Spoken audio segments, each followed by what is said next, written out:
Welcome to 10th webinar of ICOMOS ICUCH on underwater cultural heritage. Normally we had two speakers, but unfortunately Tatiana, who is our friend, couldn't come. And now we have only one speaker, Dr. Arturo Rey da Silva. To read his biography, I would like to invite Dr. Chris Underwood, who is the president of ICUCH. Thanks, Hakan. As Arturo reminded me, it's quite an extensive CV, so I've tried to pick out the highlights. Arturo is a maritime archaeologist, and he considers his speciality international cooperation, capacity building, and heritage diplomacy. Between 2011 and 2018, he was part of the UNESCO Secretariat for the 2001 Convention on the Protection of the Underwater Cultural Heritage, where he worked giving technical assistance to member states. Since 2018, Arturo has worked with UNESCO headquarters, external coordinator and consultant, with several UNESCO field offices, Africa, Central Asia, Latin America, establishing regional capacity strengthening strategies, outreach initiatives, policy-orientated programs, etc., etc. He, not so long ago, graduated with his PhD, which focused on the institutionalization of underwater archaeology within international cooperation schemes and its contribution to sustainable development. Arturo is visiting lecturer at various universities, including Alexandria, the American University in Beirut, Cadiz, and Externado in Colombia. He's also a member of ICUCH since 2019. He currently and recently joined the School of History, Classics and Archaeology at the University of Edinburgh as Honor Frost Scholar in Marine Cultural Heritage, where he analyses the outputs and outcomes from the Rising from the Depths Network RFTD project. Arturo, I think it's you take the floor and let's hear what you have to say. Thank you very much. Thank you very much, Chris. Thank you very much, Hakan. First of all, I would like to thank you for the organization of these wonderful seminars that put us a date in our agendas every month to consider and reflect about underwater cultural heritage. It's a pity that Tatiana Villegas can make it today. I talked to her earlier today and she apologized, but she had an emergency, a UNESCO emergency, and she couldn't make it. I mean, she would like to talk more. Maybe postpone her presentation for later. She will see with you guys on that. The reason why I mentioned that is because somehow some of the things I was gonna say, she was gonna explore further, especially in terms of intangible cultural heritage on that. So that being said, let me share my screen.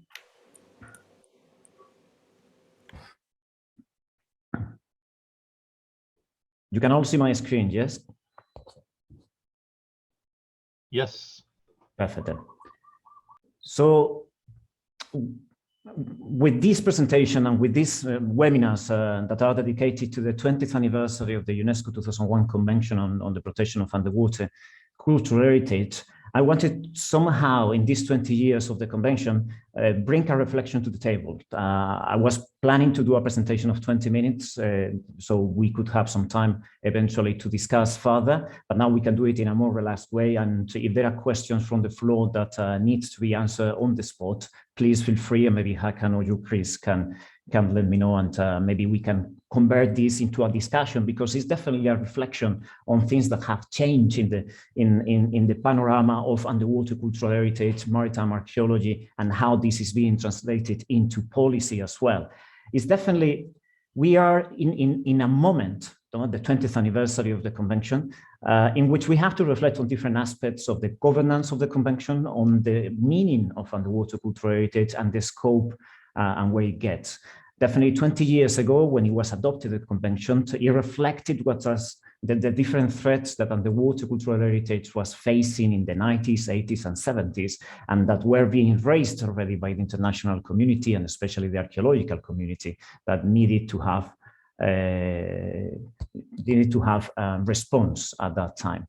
Nowadays, I mean, different threats have raised, and different issues too. And we are in a scenario in which global policies like the United Nations 2030 agenda, the UN Decade for Ocean Science for Sustainable Development, and different international agreed sustainable development goals, like for instance, the Samoa Pathway or the African 2063 Agenda for Sustainable Development, are marking, aligning the policies of nations and international government organizations towards those objectives. That means that somehow the international policies are driving national implementation, national policies towards those aims, affecting local communities and local heritage. That means also that the 2001 Convention, in the application, interpretation, and methods that are used by countries to implement it, needs to align with international policies, global policies for sustainable development, is somehow the Bible. And also, long ago, Chris was presenting on sustainable development too, and saying the importance of these instruments that are gonna somehow put into the table the discipline that we are working for, and how the past and the information we have from how the societies interacted with different dynamics in the sea or in other water spaces can help us understanding the current challenges that we are facing. So that's more or less the reflection I wanted to bring into the table. And somehow this is also a result of the evolution of the term and concept of underwater cultural heritage. That if we look into the different definitions that we had through the different international agreements, for instance, the first time that appears the concept of underwater cultural heritage is in the recommendation 848 in 1978 of the Council of Europe, in which we see that we talk about objects. Now, this is somehow influenced also by the discussions that we're having, that were taking place at that time very lately in the international, the law of the sea, the United Nations law of the sea, that inserted only two very fine articles without much detail on the protection of objects of cultural and archaeological character. And that moved towards discussions in the 80s and the 90s, and we arrived to the UNESCO the convention, the UNESCO 2001 Convention definition that enlarges that to understand all traces of human existence having cultural, historical, or archaeological character. We all know the definition. We all know about the blanket protection. That is something that is being explained. And we all know that also this thing of cultural, historical, and archaeological character is also subjective to what we consider to be cultural, historical, or archaeological character in different definitions. No? That was the definition that we had in the convention, and the definition that we widely use also in ICOMOS and different management tools. In other aspects, we talk today also about enlarging that definition, and as it was also reflected by the evaluation of the internal oversight services to the 2001 Convention, they need to talk more about those links that underwater cultural heritage has with nature, but also with societies nowadays. No? And that tells us about this term that I take here, the definition from John Henderson, marine cultural heritage, that somehow relates to all the tangible aspects and intangible aspects of the human relations with the sea dynamics, estuaries, and also river courses, in which that we create heritage, no? And there's a link in nature, culture, and society at the same time that relate us, the underwater archaeological finds to what the society and the environment is thinking. So we are enlarging those concepts as somehow a way of going towards integrated management approaches in cultural heritage, in which nature, culture are together forming solutions towards those global agendas that I discussed before. In a way, I mean, this reflects also the theoretical advances of maritime archaeology that happened in the 90s, at the beginning of the 90s, with the introduction of maritime cultural landscape, maritime archaeological landscape by Westerveld at the beginning of the 90s, and that advanced the theoretical framework in which we made maritime archaeology and interpretation. That reflects that now we try to push that into management and to translate it into policies, as well as it was done somehow in the World Heritage Convention in 92. The World Heritage Convention is somehow the wider international instrument to verify and trace the different speeches, discourses, tensions, and conflicts that exist in the world around, and what we define to be heritage and what we define that we need to protect for future generations. The World Heritage Convention that was adopted in 1972 started inserting the concept of cultural landscapes during the 80s.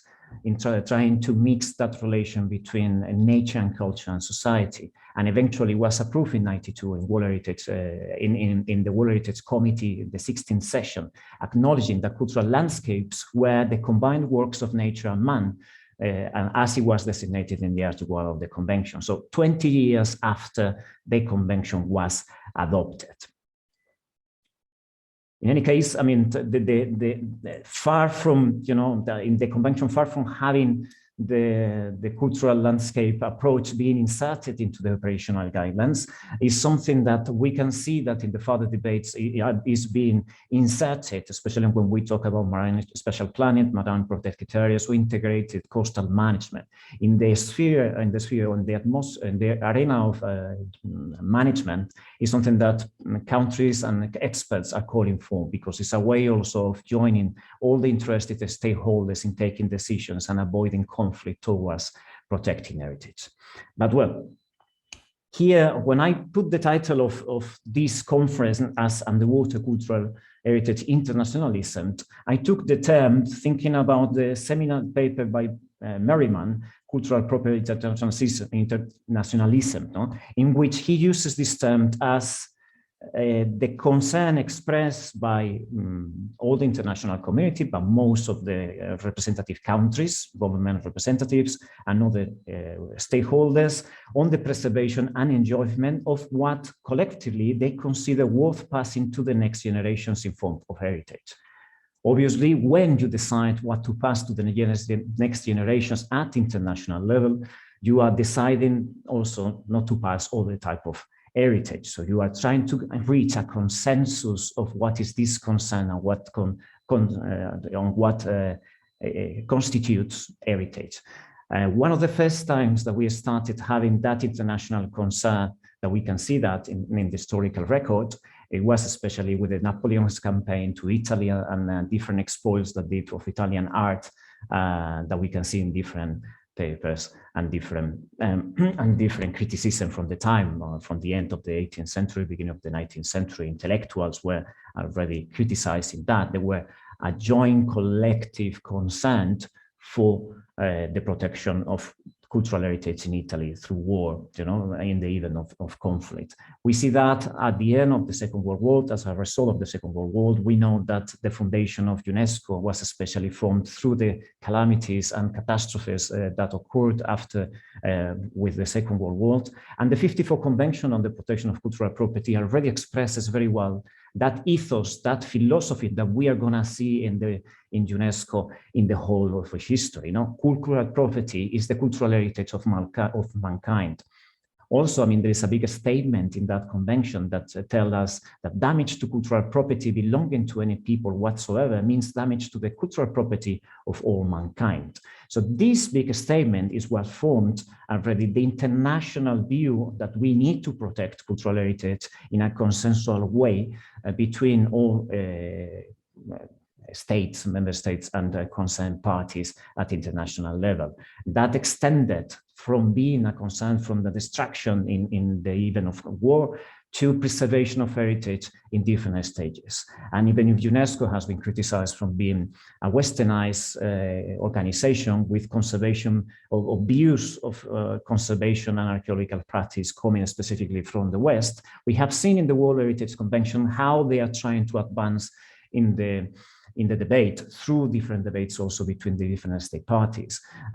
For instance, I mean, the different debate on the issue of authenticity, what authenticity was. You know, in the 90s was a huge debate between different states because it means something different in Asia and something different also in Europe, no? Until they reach a document, and it's typical in this type of organizations, the narrow document and recommendations that help somehow integrating and making heritage much more fluid, if we do want, no? Because we have to understand heritage, and at least that's the way I say it, as a process that is around the remains, the archaeological and tangible remains of a specific cultural expression, no? The processes of interaction between stakeholders, the processes of valuing, the links that exist between conservation and nature, etc. And those processes are in constant movement, and they are changing, they are completely changing, no? So this is what Tim Winter called us the international phenomenon of heritage, in what calls international heritage diplomacy as an arena of governance, of institutions, and as a space of both cooperation and contestation. Here in the bottom, a picture of the foundation of UNESCO in London in 1946. But is it maritime archaeology international? Well, archaeology as a discipline, we could say that has an incredible international component. Either from the beginning, if that component was completely tied to colonial powers going to different places in order to boost national identities. And now we try somehow archaeology to break against that past, trying to change the narrative towards a much more international or globalizing view. Or if we look into archaeologists as ourselves, we like to consider ourselves international cosmopolitans. We go to international conferences, we publish in different newspapers. I'm from one country working in another and speaking in another language. And here, this webinar is essentially an example of how international this can get.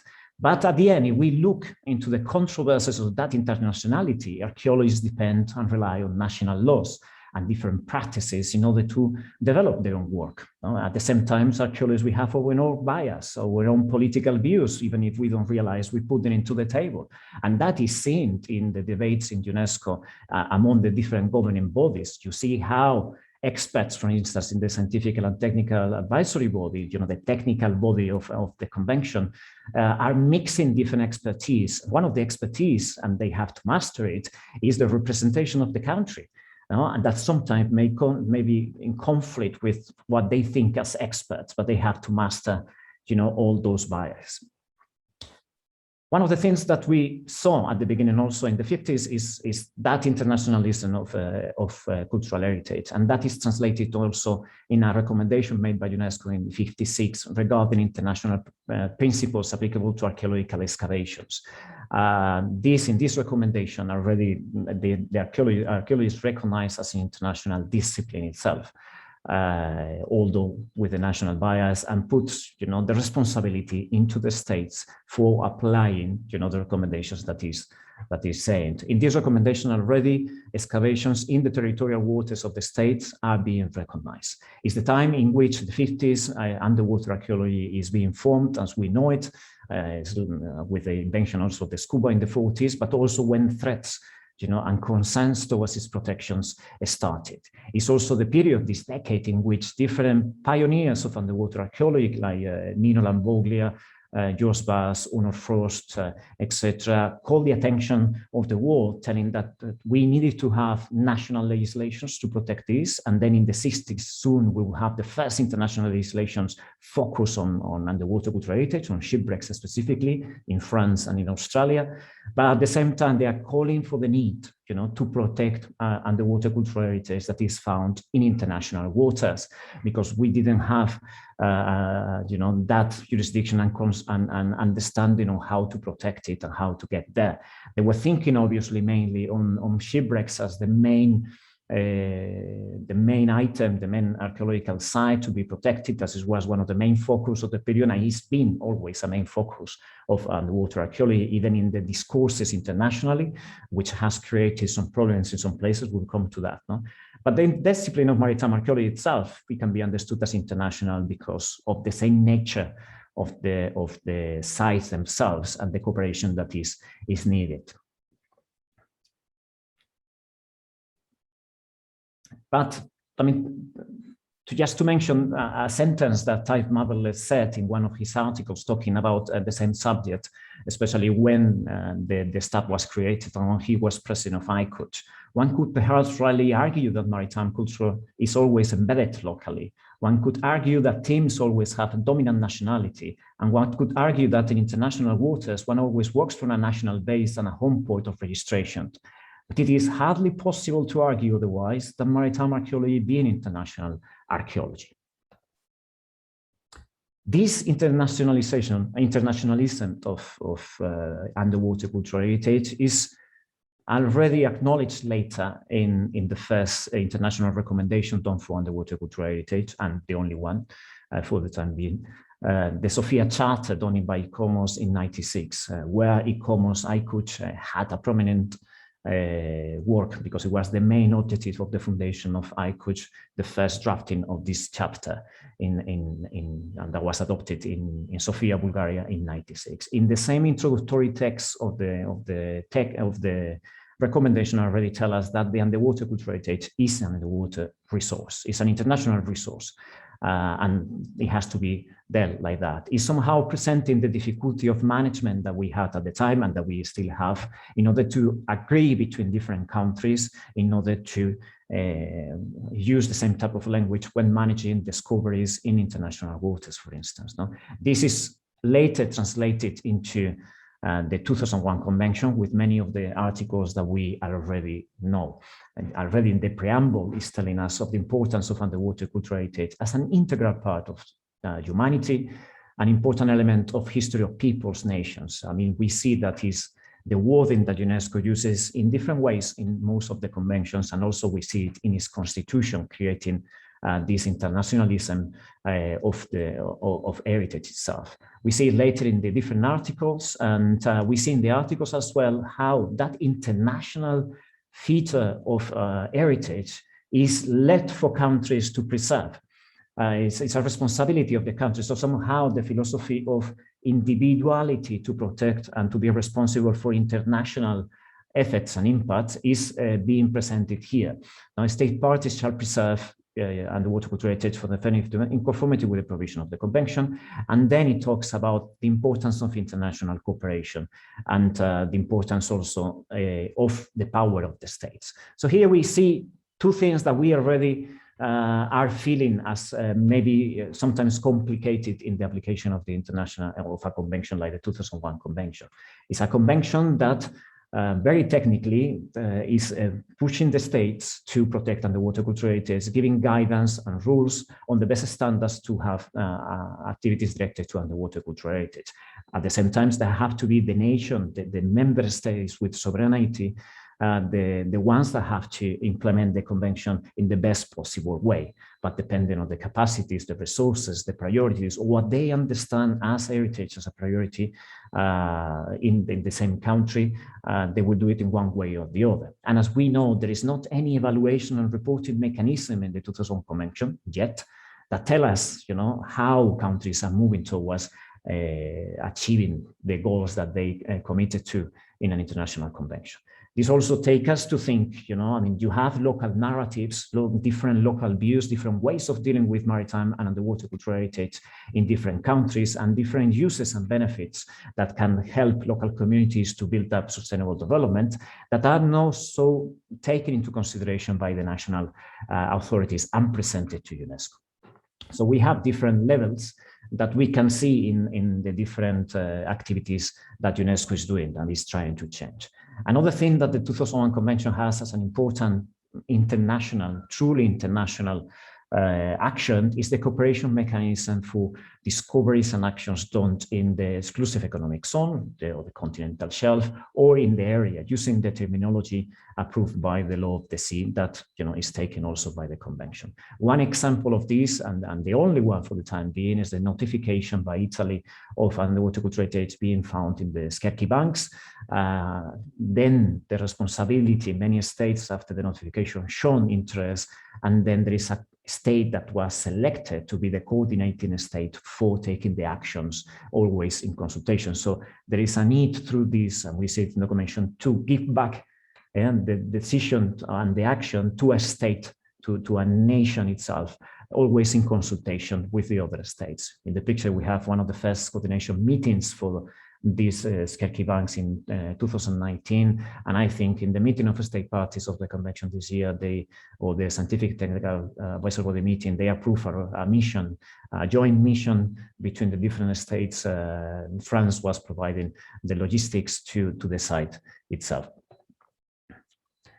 This is a very basic table that I did last year for my PhD. I'm really sorry it's in French, but it's to see how in the governing bodies of the convention, you know, there's the only convention that deals with underwater cultural heritage, the only instrument that takes decisions between states and international level. how the different the different layers of society in a very broad way are represented. I mean, you see how, for instance, I put a global level on the top of international to mean all these international sustainable development agendas and bigger agendas that need to be, I mean, towards which the different conventions and agreements need to work with or align towards to. Then we have the international, where we find ourselves the conventions with the main governing body, which is the meeting of state parties. And then the advisory body, that we see here, and the secretariat of the convention. On one side, we have the different representation of the states towards UNESCO, so the ones that talk and send decisions and comments to UNESCO, which is the national commissions at national level, and the delegations that are in Paris. Now, there are other means, and those means are obviously towards the experts that they may have in competent authorities, talking to the advisory body or to the different accredited or bodies like the NGOs or the UNITRIN, or I put here ICOCH itself. One thing that we have to understand also is that the meeting of state parties, not necessarily the people who takes decision and talks there, they have the necessary expertise. Most of the countries of the 72 state parties that ratified, they bring experts from the countries if they have them, or they bring some advice from the Ministry of Culture. But most of them are unavailable to send that capacity. They send diplomats or representatives or cultural heritage experts in general. And depending on the ability of different experts to negotiate, to put the interests of the countries regarding international affairs, but also cultural heritage, the balance and the decisions will be influenced. Following, obviously, you have the advices from the advisory body, but those advices are not decision binding. The sovereignty rests on the states, and also in the ability and expertise in order to combine those different international interests in an international setting itself.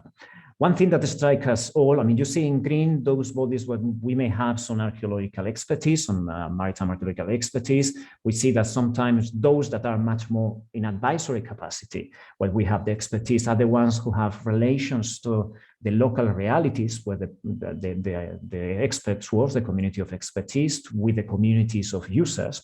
If I use the terms of, I think, Loendal for heritage in that sense. And they also at national level, and they have also expertise in different areas also at global level. But what strikes us is that at local level, there is not any representation or any voice of concerned communities that may want to somehow express what they feel, what they sense, not only to the national counterparts, but maybe to the meeting of state parties. Now, I know several countries, some of them haven't ratified the convention, others that have done it. The heritage agencies are working with different communities for raising awareness and for understanding the traditional knowledge parts. But in most of the cases, that really doesn't happen.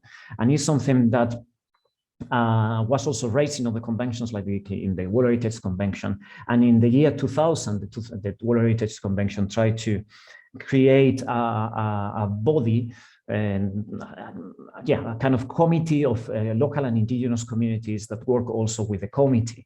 But eventually that was rejected by state parties because of issues of rights of decision, jurisdiction nationally, etc. And the World Heritage Convention created a forum of local and indigenous communities that combines and made dialogue with the decision makers of the committee. So they're looking for ways of dialogue, and that's something that in the 2000 Convention hasn't been done yet. But the winds are blowing towards that direction, to have much more representativeness of local stakeholders, concerned local stakeholders, in the decision-making processes, as the recently approved theory of change is pointing to. These things are something that was already mentioned by the internal evaluation of the 2001 Convention. We don't need to go into detail. I mean, we probably all know the different recommendations of the internal evaluation to the Convention that made different interviews to local stakeholders, national delegates, archaeologists, etc. But what they saw, it was really important to have the participation of local communities in the safeguarding of underwater cultural heritage. They also saw that there was a need to enlarge the values and links of underwater cultural heritage with other programs, not only within UNESCO, but other concepts of heritage, in a way that somehow is much more related to cultural maritime landscapes, to ecosystem-based approaches, etc. They also conveyed UNESCO the idea that they needed to change this discourse of the way underwater cultural heritage was presented. And this is something that we have seen in several places. It's true that maybe in the first years of the convention, underwater cultural heritage was presented as being truly an heritage linked to the European expansionism, to different to shipwrecks as the main site, and disregarding, not knowing the heritage that is understood by the different communities in different parts of the world. So the inclusion of different narratives is essential, and is something that we see that is happening already through the international bodies of the convention. So it makes different recommendations towards these aims.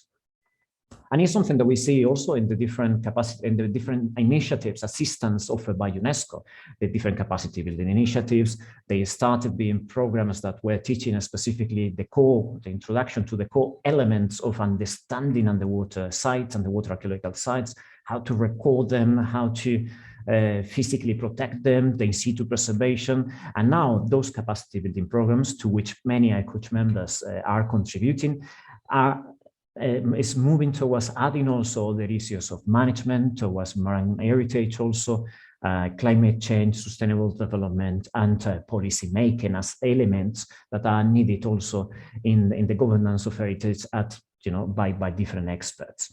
So we see how this moves forward. Also, in 2015, the meeting of the parties approved the designation of a kind of list of best practices for underwater cultural heritage protection. This list was focused quite a lot in public access to underwater cultural heritage. And even if it's being reviewed now with a huge work of this scientific and technical advisory body, and there is new science that will be introducing more and more encouragements like that one sentence, and to include appropriate stakeholders, as we have seen in many of the practices that have been already inscribed, like for instance, Mexico inscribed the work with communities in the protection of heritage in the Nevado of Toluca in the Yucatan Peninsula. So the work that some countries are doing to insert that local realities into national policies and present it into the international sphere is huge, but there is still a huge way to go if we want to have that among at least all the members of the state parties. And other actions of UNESCO, especially related to the assistance done by the scientific and technical advisory body, have shown also that need to understand and follow up the impact or the indirect impact that UNESCO may have in the local realities and narratives. Whereas the scientific and technical advisory body missions have been completely a success in helping the countries to follow the rules of the annex of the convention and to identify the main issues, especially when treasure hunters or different interested parties are presenting projects that don't look like professional, or they don't follow the rules. There are other issues, like for instance, we saw in the workshop that we did with local communities in the island of San Marie, together with the African Center for Heritage Activities.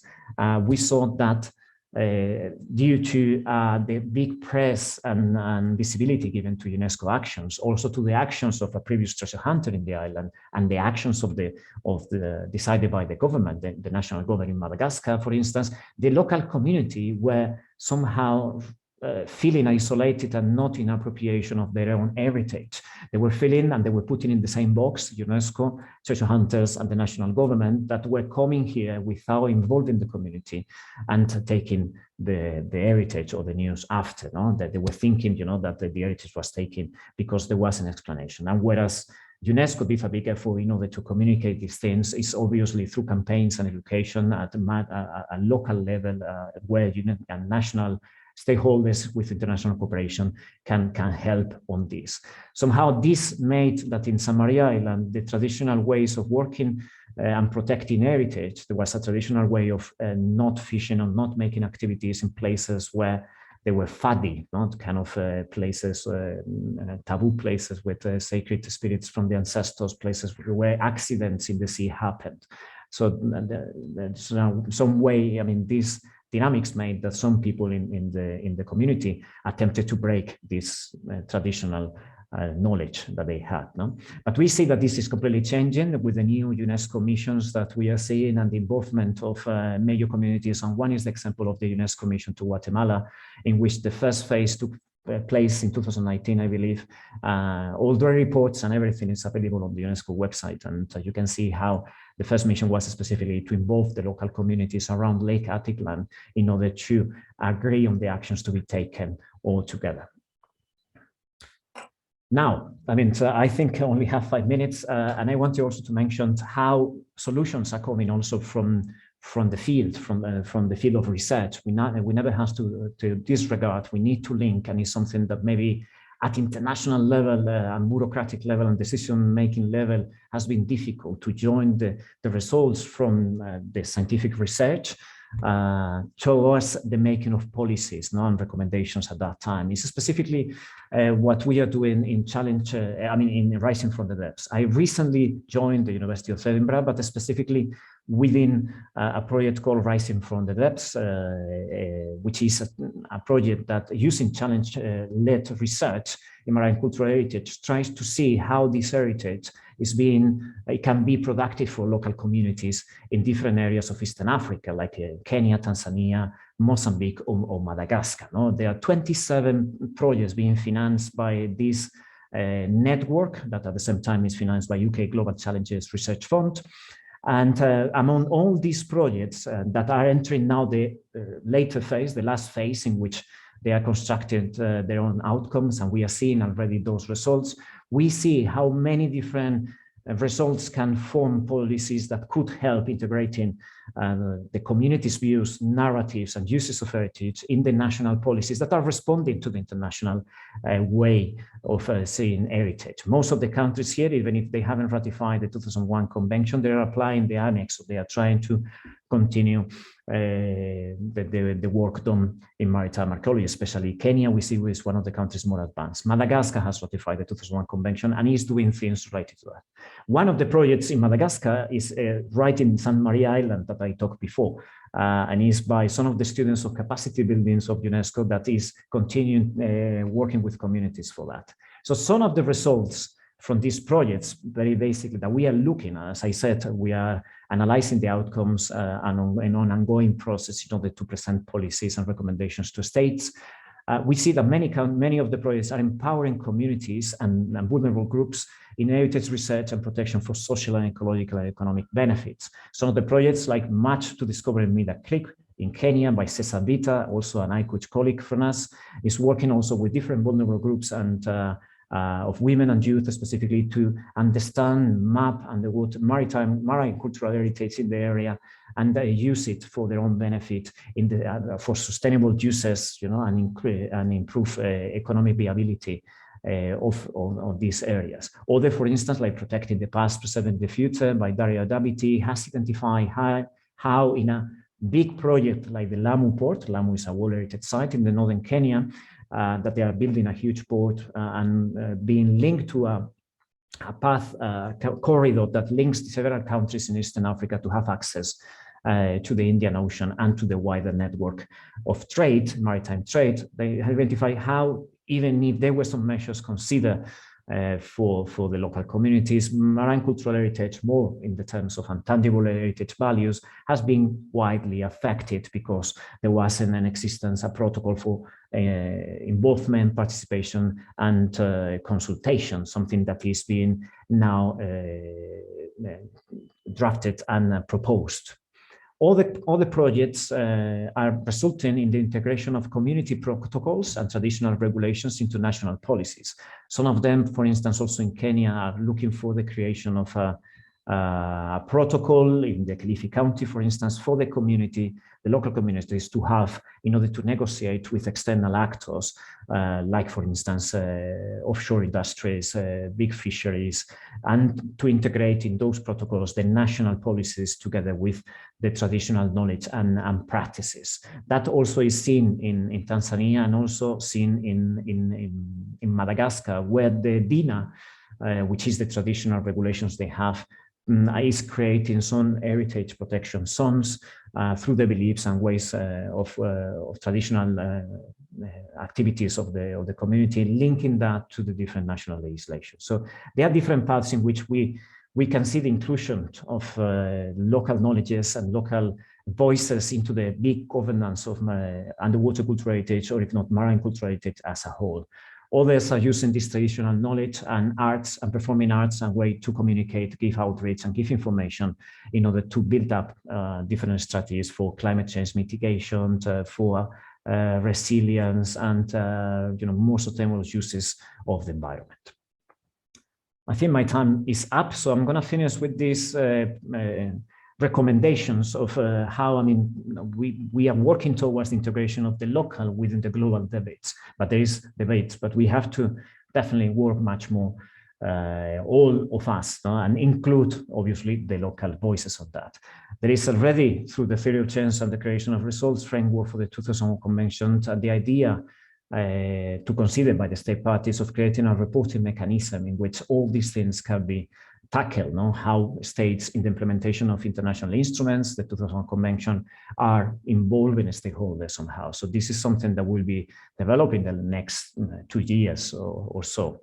Together with that, it's also foreseen the establishment of an international platform to boost dialogue and representation of communities, local communities, and especially indigenous communities that in most cases may have different ways of approaching natural and cultural heritage, or even understanding what is heritage and how to quantify it or how to protect it. Then the intersection of notions of cultural landscapes and ecosystem-based approaches in UCH management, not only in the convention that could be debated, that in the operational guidelines could be somehow inserted for debate also, to be, to widen somehow the view we have of management, but also in management. And then developing community-based capacity building strategies at international level. We have that through the international cooperation in projects like Rising from the Depths, but also comes to mind the activities of the Honor Force Foundation in the Eastern Mediterranean that are working also in some of these aspects. And then challenge-led research in marine cultural heritage can inform policies to better achieve the international agreed sustainable goals. Well, that's all my reflection that I had to share with you. I hope, I gave you some ideas or to see the things in a wider sense, and to see also behind the scenes how there are some challenges that are still there, and that we have as community, as heritage practitioners, as people interested in marine cultural heritage, climate change, our nature, our ocean, we have to address in order through addressing the global challenges, protecting at local level, and reiterating the sentence that we have to think globally, act locally. Thank you very much. Thank you very much, Arturo. Thanks also that you could finish on time. Usually you prefer to speak longer. No, thank you. No, I thought as Tatiana is not here, so I better take more time. That's all. Okay, thank you. Okay, dear colleagues, if you would like to ask some questions to Arturo, this is on time.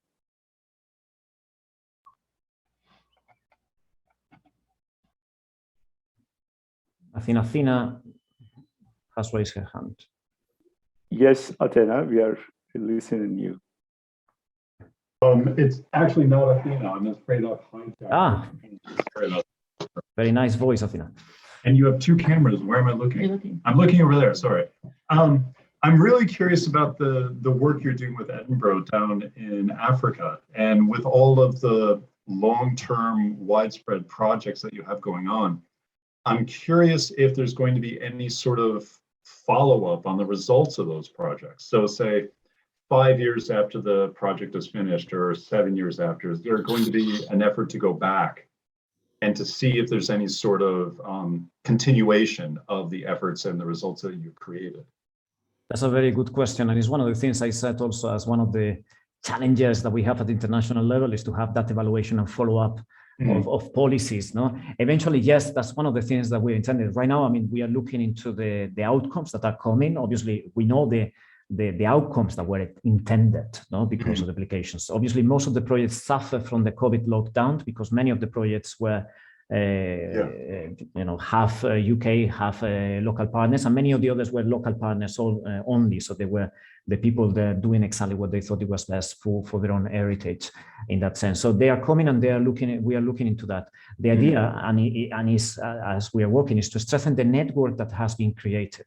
Yeah. There is a network between all the different experts that are joining Rising from the Depths that is also linked to the network already created by UNESCO, because many are the same, and also ICOMOS members in the region that we have to strengthen in order to follow up these actions. Also, we are also looking into getting also funding to do all the monitoring and follow up. But definitely, I mean, if we weren't looking into follow up of the projects in the long term from the same PIs, the same program investigators that are dealing them and seeing how this is really changing things, we couldn't be there. No? I mean, we will be doing exactly the same as many of the projects have done before, in which we have recommendations, we have very good results for 20 years ago, but as we haven't followed that up, we need to do exactly the same.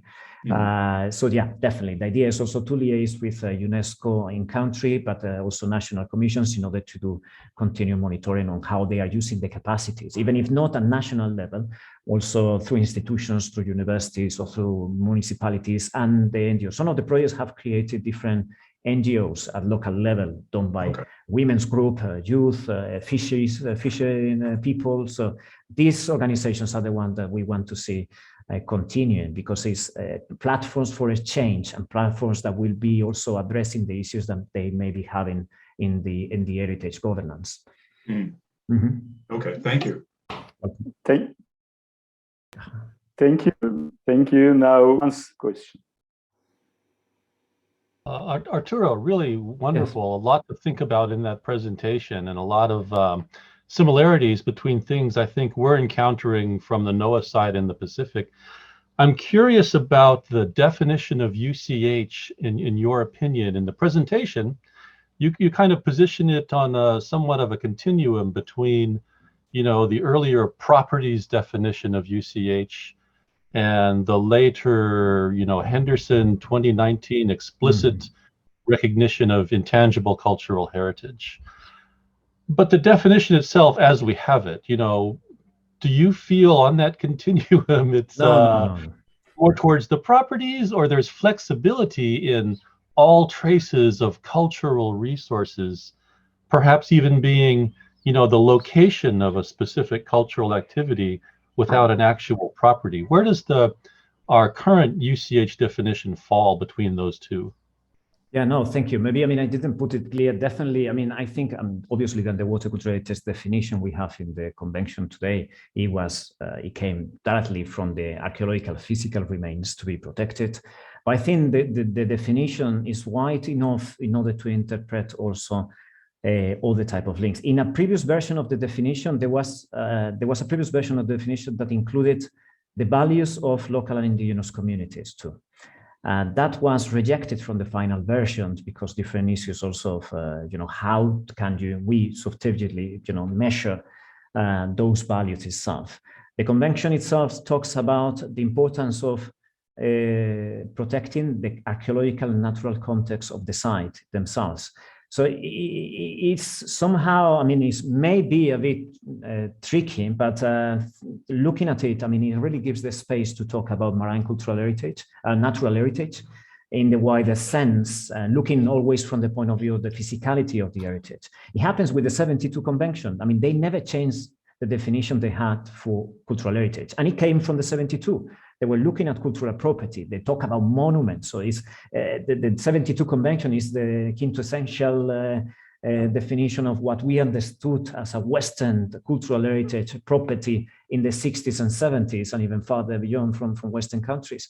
But they changed it, and the definitions, especially pushing from Asian countries and also Pacific states, they changed the operational guidelines. Now they're saying, well, this definition could also entail these things, or entailing the management of cultural landscape, etc. I'm not saying it's easy to move away from that definition. We shouldn't, because I mean, we are talking about underwater archaeology. We shouldn't move away from the conservation practices. We are talking about preservation mainly. It's quite technical convention, but we should give some space also to incorporate different narratives and different values that may be of importance in the understanding of marine heritage for indigenous communities, for instance, in Africa or India, in the Indian Ocean, etc., Pacific Ocean.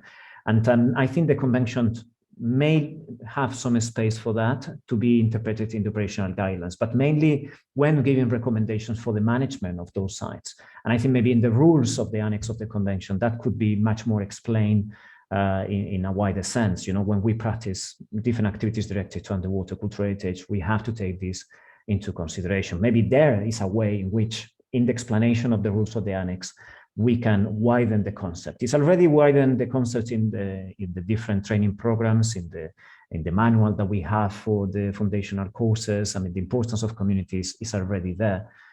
It's a matter of how to bring that into a policy level so countries can follow, you know, and bring for that. Maybe it's not in the 2001 convention. Maybe we have to look into other instruments. The 72 convention, the World Heritage Convention, covers also underwater cultural heritage that is in the territorial waters, even if it doesn't say so. But it gives the obligation to states in Article 5 to protect all heritage that is found under their jurisdiction, apart from the list. So I don't know, there are ways on that, and also the cultural charter rights for indigenous communities, etc. So it's a matter of joining that and maybe creating policies and recommendations in that sense. So I'm sorry if I'm just building up on reflections from what you have asked me. Sorry. Thank you. Hans, would you like to add something? Okay, now this is the turn of Chris. Thanks, Hakan, and a big thanks to Arturo for giving us a very clear vision of where we were and where we're heading, I suppose. And I just want to pick up the point a little bit covered by Matthew and Hans, is that we're in no question, and I think you mentioned it right at the beginning, we're at a moment where we're changing, not necessarily direction, but certainly amplifying the range of things that we should be considering as cultural heritage, underwater cultural heritage, etc. I wonder to what extent the knowledge that you now have and reflected in the Rising from the Depths is, apart from the capacity strengthening and development courses that we're all involved, or many of us are involved in, how it's percolating down to the practitioner and how they're revisiting their own project designs to take into account many of the things that you've made very clear during your presentation. Yeah, well, that's a very good question, actually, and maybe difficult, because I mean, I think when inserting maybe local knowledge narratives and a wider view, I mean, we have to look into specific cases. I mean, we couldn't talk about you know, one case fits all, I think, in that sense. So if I understood correctly, I mean, that's when the practitioner comes, you know, I know that coming from all the conservation techniques and archaeological knowledge that may have in that sense. I mean, it's about the involvement of those local realities. And in some places, and I know it may sound difficult and it's something that we'll have to confront, it's that dialogue that will build up and will create, you know, bigger values to the heritage itself and the way we practice archaeology. I mean, I'm not saying we have to move away from the traditional practices that we do. I'm saying that sometimes in some phases, maybe, I mean, especially in policy making, we have to include also some other narratives and voices, even if those voices are dissonant. And in some places they will be dissonant. No, it's a matter of seeing how, and that will be a conflict. Is where we need those policies and protocols in order to see how we avoid conflicts. I mean, obviously there will be different views of heritage and what needs to be protected. Communities that they don't really want to protect heritage or give different priorities. We need to talk and address those issues with the view of protecting heritage, as the policy is saying, as we believe, you know, is our goal as heritage practitioners, but also involving in a dialogue that they can understand better why this is done, why there is a benefit from underwater cultural heritage in the places to themselves too.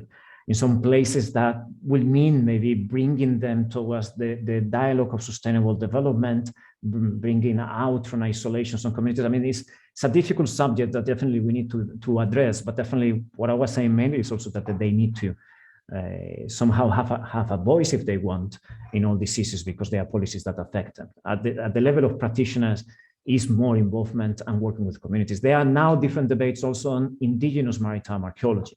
And it's quite interesting. It comes from Australia, it comes from Canada, from the States too. And it's also archaeology done with a point of view from the local communities and the indigenous communities without losing everything that is being taught in maritime archaeology conservation, identification practices. No? So yeah, it's a debate that we have to have and maybe look into specific cases. I don't know if I responded to your question, but I was mainly reflecting widely. And more, I think, but Okay. thank you, Alan. Thank you, Arturo. Thank you, Chris. Now, Marc-André. Yes. Hi, Arturo, and thank you for a great presentation. Just a quick question. I think the security banks example is a great one for wrecks in international waters. But what do you think is that model sustainable? Is it how transferable is it to other sites in deep, in open ocean for the wrecks that basically are homeless in a way? Is that it's a good precedent, but how viable is that? That's a good question. I mean, I shouldn't say. I mean, I think as a first example, and I need as exemplar examples, I think countries need to see that this international cooperation can achieve something. I'm wondering how. I mean, scientific relevant it is. It will be definitely. I mean, there is an international mission being carried there by the international community, led by France. With different international experts that in some cases haven't worked together before. Definitely gives an example, and I think, I mean, the interests of the people who are in those committees have a mix of technical advice, international, and believing really on the work that we need to do at international waters, but at the same time there is an interest from the countries to be seen, as international practitioners of heritage. And the example is in these committees of the Skerky Banks, you have on one side technicians and on the other side representatives of the government. So there is a mix of foreign interests together with national interests. How sustainable this is, I mean, it may be relevant in the exclusive economic zones that happen in the Mediterranean, in which you have a coordinating state and maybe conflictive interest from other places. So you create a coordinating agreement between all of them to, because those agreements can be in a wider term, always not, comply with the convention. But it's true how this sustainable could be in international waters in the area, and how can we follow up and survey, and what is the power between countries to survey and follow up what is being done. And that probably creates new mechanisms and much more bureaucracy is what I believe, in order to, create permits that have to be approved between all countries. I don't know, that's my view, whereas before maybe that wasn't really needed. But I think, I mean, the example of having international consultation and reporting of the activities that are being done, and that countries that are around in that coordination mechanism can have the option to join those activities or to go and evaluate what is being done, because there is, a network that allows for doing that. But obviously, I mean, it's the national state who has to give that permit to supervise those. I mean, it's needed. But I think on the long run, it may prove that we will need new tools to facilitate that, because it's going to create a wide, discussion and agreements and bureaucracy. And if there are countries that they are interested in participating, but they have dissonant views on what to do, on how to act over some heritage, definitely, I mean, that will have to be seen, But I mean, I'm really waiting for that, because I mean, it's the way we see it will work. I mean, we see now with the convention and the Skerky bands how these mechanisms that during years we were saying, well, I mean, will it work? Definitely. Well, we will see that at least it's putting an example and it's agreeing on people, and at least on paper and on the visibility that it gives internationally is important. And the case of the Skerky banks deals with many ancient sites and World Heritage sites. So it's quite traditional, and the convention feels very comfortable within it. If that is going to be a different type of site with different values, we will see, and it will be very interesting to see when that happens. Thank you, Arthur. It's very nice explanation. We have no time, but we have one more question as the last question from Akufumi. Yes, Akufumi. Yes. Okay. Well, I have small two practical questions.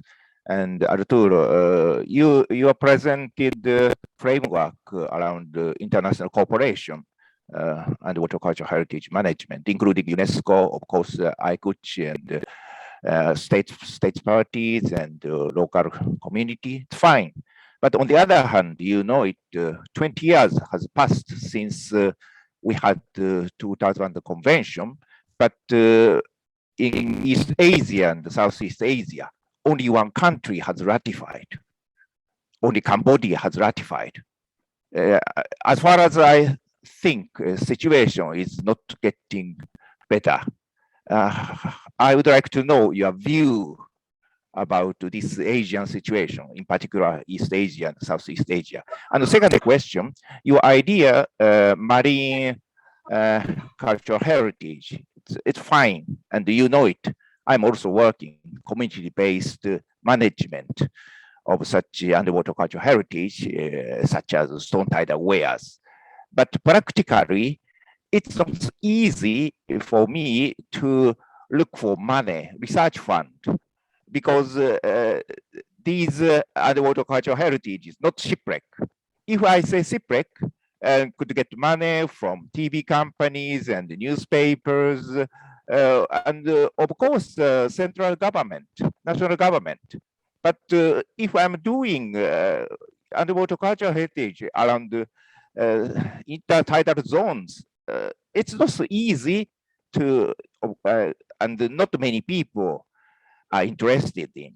And I would like to know your opinion about such kind of situation. Arturo, I really don't know how you will be able to answer these long questions in 2 minutes. Okay. I mean, give me 5 minutes. I mean, we have to leave. Yeah, no, but I mean, the first, I mean, about Asia problem. The Asia problem has to do with, I said about the.